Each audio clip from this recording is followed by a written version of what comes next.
In this video, I want to talk about dynamic remarketing. And let's forget about the dynamic part for a little bit. But remarketing basically is that you retarget or you reach the people that have been to your website again with a set of ads. And that's a pretty effective thing because as I told you in one of the previous lessons, average conversion rates are very low. They're between 0.5 and 2%. So most people that come onto your website don't buy something. And there's a lot of different reasons for that. You know them yourself. If you're on the internet a lot, you know that you don't buy or sign up or register on every page that you get to. And that's because sometimes you're researching a product. Sometimes you're just still figuring out if you're gonna buy this. Sometimes you're just checking out this website without really any intent of buying, or maybe you don't even know that you want to buy something. So the people that do buy on that first visit, yeah, there's a lot of them. But if they are still researching and they might not be ready yet to buy at that point, showing people dynamic remarketing ads or remarketing ads in general allows you to stay top of mind while they are researching. And that's why it's so effective. So remarketing 101, what is it? Remarketing, it's basically Google's name for retargeting. So retargeting and remarketing are exactly the same. And remarketing allows you to reach people that have been to your website. And as I said, it allows you to recapture that purchase intent. So for the people that are thinking of buying or still researching, you're able to target them again and show them again that you're a place where they can buy things. So maybe somebody's been to your website and a week later they're browsing around on their favorite news site and suddenly they see a banner of your store with the exact products that they were looking at. So maybe they're still thinking about it, or maybe it has gone to the back of their mind, and that ad, it shows again that you might be a good place. So these campaigns target visitors from all sources.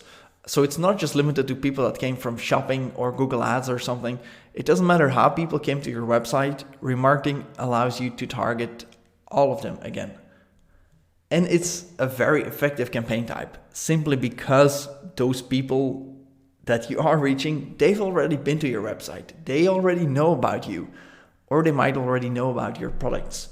So we often see remarketing campaigns of having like double the conversion rates that a regular campaign would have. So if you're at between 0.5 and 2%, we see conversion rates of about 1 to 5% for the exact same website and offers. And there's different types of remarketing. So let's take a look. We have dynamic remarketing, there's static remarketing, and then RLSA, also called search remarketing.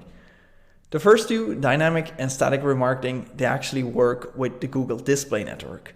So that's mostly banners that are shown on third-party websites, things like YouTube, on Gmail, or in different apps or games or something. And then search remarketing, it's limited to the Google Search Network. So that means search ads and shopping ads. Your audience with dynamic remarketing, when you set that up, a set of audiences is automatically created, allowing you to target each one of those. And with static remarketing, you'll actually have to set up all the audiences yourself. You're pretty free to pick which audiences you want, but you'll have to create them manually. And with RLSA, you're actually able to target audiences that you've previously set up for dynamic or static remarketing, or set up new ones that you want to target specifically. The type of ads you show for dynamic remarketing are the actual products. That's why this is so effective. So people will see a couple of products on your website, go away, go to another site, and then see the actual products they were looking at, accompanied by your logo and the price and a call to action. Static remarketing, it's a lot more simple. You'll actually show a banner. So you'll select an audience and show that audience a specific banner. That means that it's less relevant than the actual product. But if you do it well, and if you match the banner pretty well to the audience, you also can get good results. With RLSA, you'll actually show again regular search or shopping ads, but to a more specific audience. Then we get to the setup. Dynamic remarketing can be challenging up to horrifying to set up. Sometimes it really doesn't go well, and sometimes it is a little bit challenging, but it is worth doing it. In static remarketing and RLSA, it's a pretty simple setup. In what follows, I'm going to focus on dynamic remarketing because that is the most effective campaign type almost that there is. If for some reason, mostly if you run into this, if there's like technical problems and you can't do dynamic remarketing or you can't make it work, go for static remarketing. I also have a video on that. Go through it. It will be less effective, but it allows you to tap into the advantages of remarketing. And then afterwards, you can look at the search remarketing or the RLSA lesson to see how you can tweak your campaigns to also take advantage of this search remarketing. Let me show you some details on how to set up dynamic remarketing. So if we're in our Google Ads overview, we're going to go to Tools, Audience Manager, and there we can see all of our audiences that we're able to target through remarketing. So you'll see here already a list that has between brackets AdWords, and that's the specific lists that were automatically created when I set up my dynamic remarketing. So as you can see here, you'll see the numbers. You'll see for search, for YouTube, for display, and for Gmail, and all the different numbers. So as I said, you need about 100 to target audiences through with the display network. So and about 1,000 to do that with search. So you can see I'm nowhere near to do that with search. And even with the display network, I only have here 190 visitors and about 100 product viewers. So that's not enough. So as you can see, you need plenty of visitors to make this really effective. Here we're interested in the setup. So we go to audience sources. You can see here Google Ads tag. I'm going to go to details. And here you can actually see what's being going on. You see here the Google Ads tag has been active for the last 24 hours. That's an important one. It will tell you if information is coming through. You can see here the different parameters. So I'll get into those in a little bit. But you can see that each one of those is actually getting the values, And then here, click on tag setup, and this is the actual setup part. So as you can see, there's two parts. This is a snippet that needs to be on all pages of your website, and it's the same for all pages. And then we have an event snippet, which will tell Google basically what has happened on your website, and that one will change. So as you see here, we have a couple of different parameters, e-com page type, product ID, total value, user ID. I'm not gonna talk about that because it's a pretty advanced one. But as you can see behind brackets, you'll see here replace with value. And that means that if we're gonna put this on your website, your e-commerce platform or backend will automatically need to fill this in for every page on our website because we don't want to custom code this for every page. So here is where it gets a little bit different depending on the platform that you're on. So I'll first show you a little bit more about these variables, and then I'll show you my setup on Shopify. My goal with this lesson, or with this showing you how to set it up, is not to show you in detail exactly how to configure everything, because a lot of the things can go wrong, and it's pretty detailed. But I'll include, together with this lesson, I'll include a lot of resources that you can use to get your dynamic remarketing campaigns set up correctly. Okay. So here, if we go to the dynamic remarketing, this is basically like a documentation from Google, and they talk about the product ID. So why do you need to send this product ID? Well, it's this product ID that Google will use. So they see it on your website. They know a visitor visited a certain website, but they don't know which product that is linked to. So what this product ID will do is you give Google the ID. They will look in your Google Merchant Center account and find the actual product that corresponds with that ID. And that way Google has all the information like product price, the title, all extra information that they're able to show in these dynamic ads. So as you can see, it can be a particular ID for example, a product page, or multiple IDs if you're on a cart page.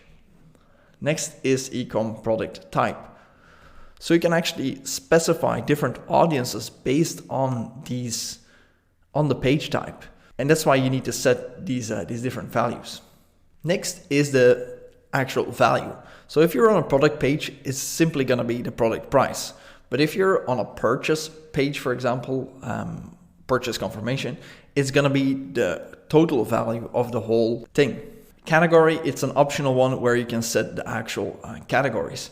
And that will allow you to target your remarketing, or to make your remarketing more granular, to only target certain categories. Because, for example, maybe certain categories are more valuable to you than others. So all of that together might look something like this. Page type is the card. They have these 3 products, and the e-commerce value has a total of this one. Okay. So if we take a look at actually the back end of my Shopify store, so this is the actual team.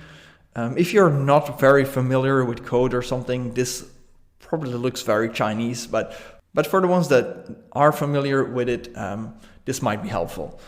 And you can see here the thing that I've defined. So the first part is that same tracking code that I actually took from Google Ads. That was the same for all of my pages. And next is the thing you can see between these brackets. So this is that tag that actually will define those dynamic values. So you can see here, for example, if the template, depending on the template, it will send through different values. So you can see here, if there is, if the template is cart, so if people are on the cart page, then I want to send these values. So these are specific variables that are available in Shopify. If it's a collection, this is a category. If it's the home, if it's a product, send through these things, okay? And then if I take a look in the back end of my site, I do it like this, do inspect, do console, and there I'm gonna type data layer. And that's a good way to see if you can actually access those variables. And then if I look here, page view, I can see here that in fact, yeah, this is my AdWords number, this is my product ID. So this is the exact ID that corresponds to the thing in Google Merchant Center. It's product and it has a price of 9.95. So that's all correct. So as I said, my goal in this video is not to make you an expert, but just show you the basics of what you need to do. You need to get those code installed on your website, and you need to make sure that the dynamic values are being sent through. And that's usually the most common problem. So you're gonna have to see if it's something you're comfortable with doing yourself, if you can find apps or plugins or extra extensions to do this, or you want to get in touch with someone that might help you, that might have helped you building your website, or a developer or somebody more technical to do this. So with the audiences all set up, it's time to create our first campaign. I'm gonna go ahead, click here, plus sign, new campaign. It's a display campaign, so select display, without a goal, continue. Gonna put here dynamic for the US, because it's gonna be dynamic remarketing. I'm gonna target here only the United States. So you're free to do whatever you want here. You can also exclude countries or something. I'm gonna keep this as it is. Bidding is gonna be clicks. As I told you before, I don't really like to have the bidding strategy to something that Google controls, especially starting out. So later, if you have a couple of conversions, you can try and set up, or you can try and test the other bidding strategies, but then you know like how it performs. So for now, just clicks, and I'm gonna manually set the bids. Pay for clicks, okay. Budget, let's say I'm gonna put €5. This really depends on how many people you can actually reach. So you'll see here now I can reach like 10 billion people potentially, but really what this is gonna do, the campaign is only gonna spend how many impressions there can be shown. So if you don't have that many people in your audiences, you're likely not gonna spend your whole budget. That's okay. Let's see the additional settings. What else we have? Okay, I'm gonna keep this as it is. One thing that I want to remark is frequency capping. So you can set a limit, and then you say, okay, show my ads 1 time a week to a person, or show my ads 5 times every week, or don't have a cap. So here it says, let Google Ads optimize how often your ads are shown. I usually keep this setting as it is because Google has a pretty good idea of when people get tired of ads, or when, so it's a good mix. Like if you're gonna do it yourself, so you're maybe gonna be overly aggressive or way too cautious. So I just keep it like that. Okay, data dynamic ads. We're gonna set here, use a data feed, and we're gonna select apes in space. You can filter out products here, but we're gonna not do that. Here, content exclusions. This is an important one as well. Click here, and you can actually deselect a lot of things that you wouldn't want your ads to appear next to. So very often people don't want their ads to appear next to very provocative content, or really like you see here, profanity, sexually suggestive, sensational. You don't want like a terrible thing to happen and then have a news article about it and then have your ads appear next to it. So I very often I switch these off. Here also I will turn off things like games, and this one, Gmob. I will often remove these, also park domains. So this will actually remove a lot of the things where you could show up. And that's because, I don't really like the ads to appear next to those things. So you can select or deselect more of these depending on your audience. Ad group 1, it's going to be for all users, because usually I set up ad group based on the audience. So I will have an ad group for all users, product viewers, shopping cart abandoners, and then past buyers. Okay. Here we have to select the audience. The last one includes retargeting audiences, website visitors. Here you can see I can choose all visitors or general visitors. I'm gonna do this one. Okay.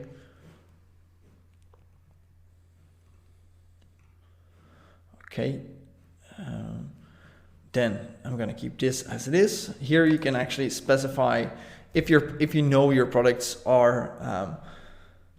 If you know the demographics well of your audience, you can actually select or deselect things here. I usually just keep it as it is.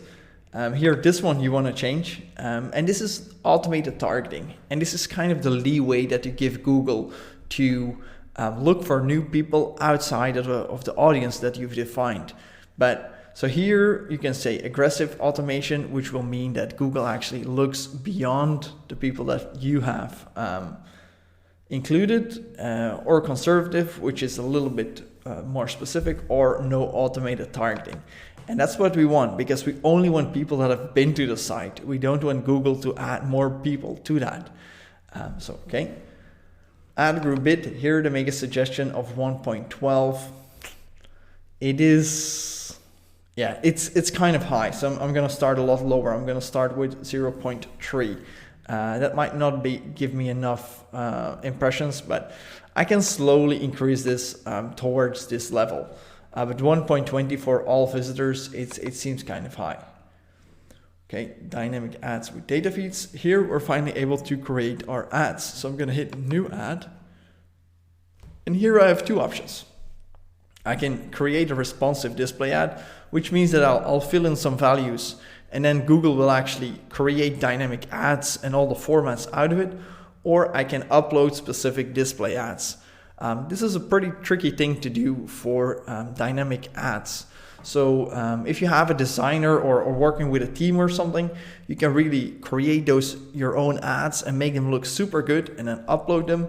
But it's a lot of work, and if you don't have it in-house, you're gonna pay a lot of money to get this done right. So most of the time I just use the default one, a new responsive display ad. As you can see here, you can always see, if you scroll down, like some advantages, some examples.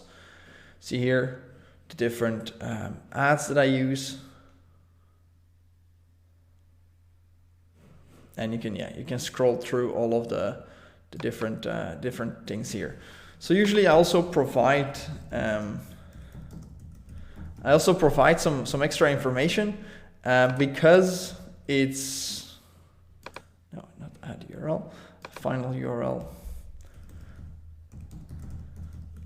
So I know I said we're gonna do the responsive ads and it's gonna feature the actual products, but actually the group of visitors that we're targeting right now, some of them have watched a product, have seen a product, and others that haven't. So we need to make sure that we also have an ad for people that have not looked at products. So I'm gonna fill in.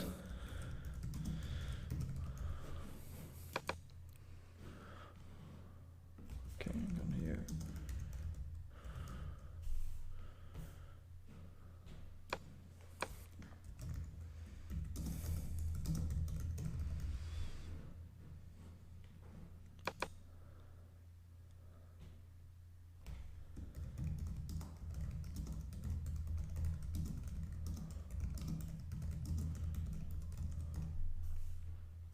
Okay, so I'm just gonna add some copy. Imagine that these are all people that have been to your website and are seeing your ad again. So I'm gonna click here, images and logos. I'm gonna add a couple of images. So I'm gonna here, use as image. Okay, gonna use this one. Also gonna use this one.